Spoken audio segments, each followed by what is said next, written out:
Bollywood actress और BJP सांसद कंगना रनौत बीते दिनों अपने बयानों को लेकर काफी सुर्खियों में थी।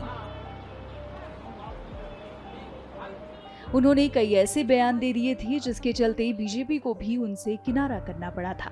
वहीं उनके उन्हीं बयानों को लेकर उन पर एमपी एमएलए कोर्ट में केस चल रहा है। इस मामले पर कोर्ट में 28 नवंबर को सुनवाई हुई। सुनवाई को लेकर राजीव गांधी बार एसोसिएशन के अध्यक्ष ने जानकारी दी है। कंगना रनौत को पिछली तिथि पर कोर्ट ने एक नोटिस जारी किया था। उनके दो पते हैं, एक तो दिल्ली में उनको निवास जो मिला है 14 जनपद, और एक कुल्लू मनाली में कत्ता रोड पे है। तो दोनों जगह पर कोर्ट ने नोटिस भेजे और नोटिस में ये लिखा था, आप कोर्ट में स्वयं उपस्थित होकर या अपने अधिवक्ता के माध्यम से अपना पक्ष रखें, ये प्रस्तुत करें कि आप इस बात को सुनवाई कराना चाहती हैं या अपना पक्ष रखना चाहती हैं।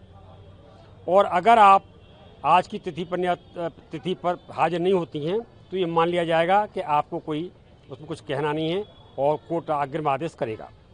तो चूँकि कोर्ट ने भेजे 19 नवंबर को कंगना को दिल्ली वाले पते पर रिसीव हो चुका है। 22 नवंबर को कंगना को कुल्लू मनाली वाले पते पर नोटिस कोर्ट का रिसीव हो चुका है। कोर्ट ने आज नोटिस को पर्याप्त मान लिया है तामीलात, और हम सब लोगों के, भैया जी के, रामदत्त दिवाकर जी के, फौदा साहब के, रायन गुप्ता जी के और करदम जी के बहस सुनी। उन्होंने बहस सुनने के बाद आदेश के लिए 12 दिसंबर की तिथि नियत कर दी है। 12 दिसंबर को आदेश होगा। कंगना के जो बयान उन्हें कोर्ट लेकर आए हैं उस संबंध में भी वकील ने जानकारी दी, सुनिए।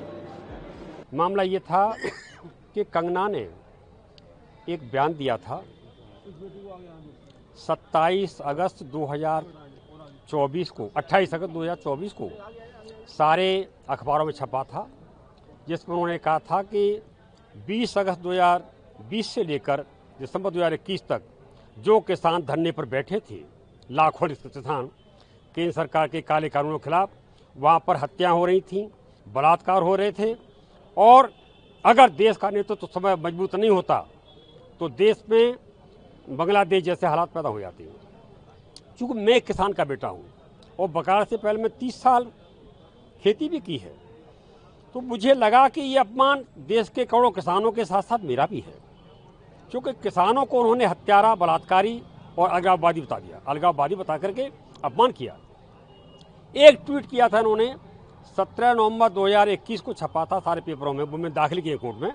उसमें उन्होंने कहा था कि गाल पर चांटा खाने से भीख मिलती है, आज़ादी नहीं।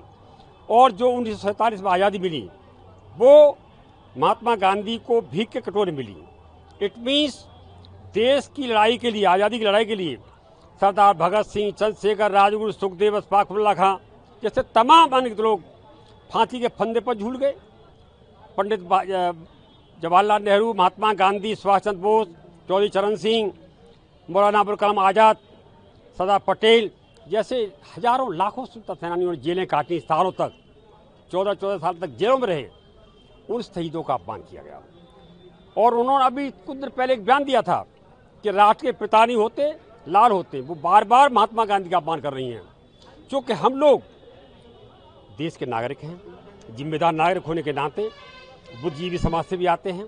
ये हमारा दायित्व है कि हम ऐसे तत्वों के खिलाफ आवाज़ उठाएं और देश की एकता, अखंडता, देश के सम्मान, किसानों के सम्मान, राष्ट्रपिता महात्मा गांधी के सम्मान को अक्षुण्ण बनाए रखने के लिए हम कोई भी कुर्बानी देने को तैयार हैं।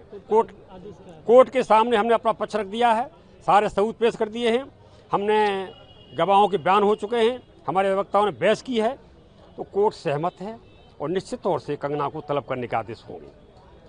अगर नहीं आती तो उनके खिलाफ कार्रवाई होगी।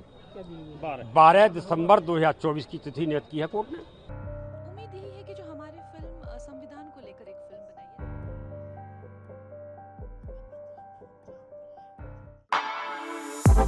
For exclusive and insightful videos, subscribe to our new channel ABP Live Premium.